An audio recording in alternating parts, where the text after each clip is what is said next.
রাজনৈতিক দলগুলো সব মিলে টিলে যখন একটা সিদ্ধান্ত আসবে, সবাই মিলে সরকার, রাজনৈতিক দল, আমাদের তো চিফ অ্যাডভাইজার সাহেব বারবার বলছেন যে আমি যা করবো আর রাজনৈতিক দলের সাথে আলোচনা করেই করবো। আমার কোনো বিশেষ কোনো দলের প্রতি আমার কোনো দুর্বলতা নেই এবং আশা করি আমার পুরো কমিশন কোনো দলের জন্য কাজ করবে না। অতীতে হয়েছে কারণ তাদেরকে সেভাবে মোল্ড করেছে, সেভাবে ডিকটেট করেছে, সেভাবে তৈরি করেছে, সেভাবে প্রলোভন দিয়ে দেখিয়েছে যে এটা করে দাও তাহলে তোমাকে এখানে উঠাই দিব। কোনো দলের প্রতি কোনো দুর্বলতা নেই। করে এই দেশের জনগণ মনে করে যে আমরা ওই ইলেকশন কমিশনের মতো ইলেকশন চাই।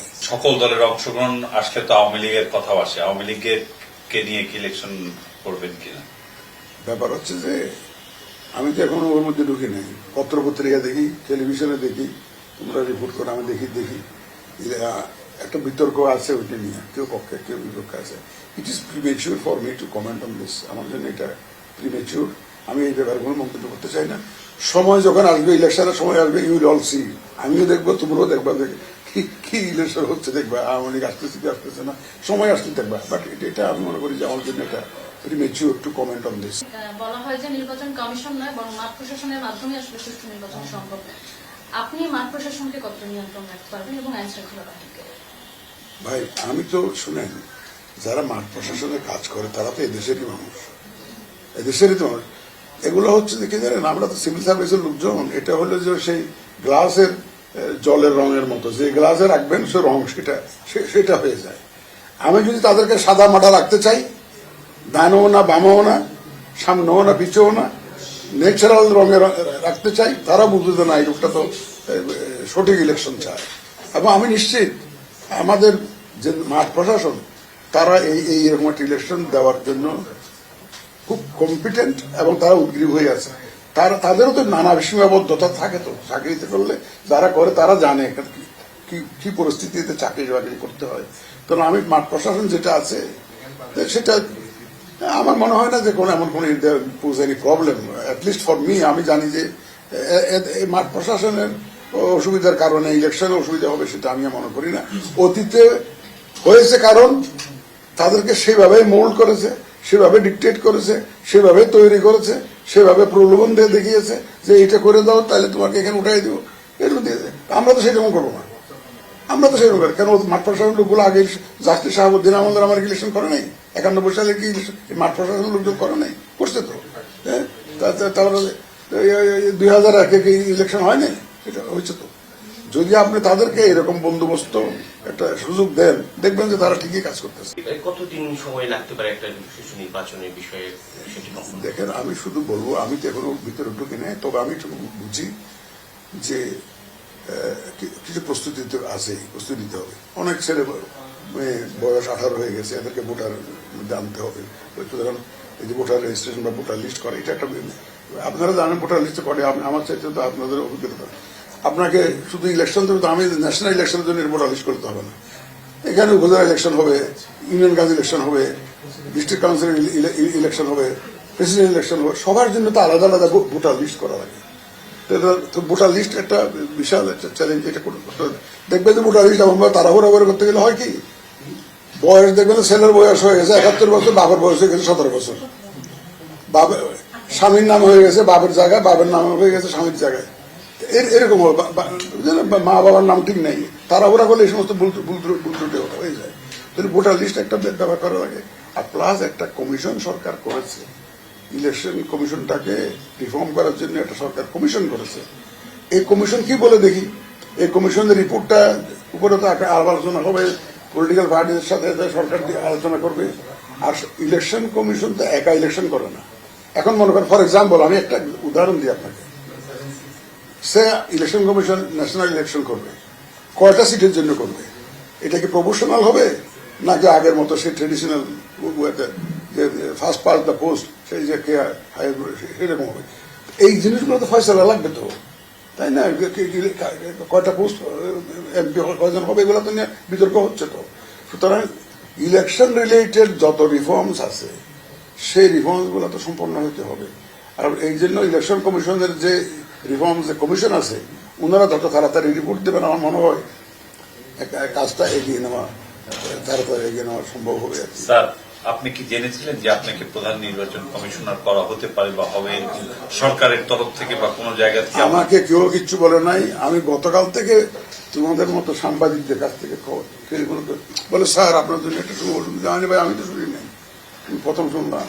এইভাবে স্যার আপনার নামটা কে প্রস্তাব করেছিল আপনি কি জানেন? আমি জানি না, আমি জানি না। অনেকগুলো রাজনৈতিক দলই আপনার নাম প্রস্তাব করেছে, বিএনপি যেমন নাম বলতে তো আমি জানি না, জানি না। যেমন বিএনপি নাম প্রস্তাব করেছে, গণতন্ত্র মঞ্চের কয়েকটি শরিক দল নাম প্রস্তাব করেছে। এরকম তারা কি আপনার সঙ্গে এর আগে কোনো ধরনের না না না না না না বদিউল আলম মজুমদারের যে কমিশন আছে, রিফর্ম কমিশন, তারা এমনি আপনার সাথে কোনো যোগাযোগ করেছে এই কয়েকদিন? No, no, no, no. আপনি তাদের সাথে কোন ধরনের নো যোগাযোগ? নো নো নো ওই যারা বলছে আমাকে চিনেই না ভালো।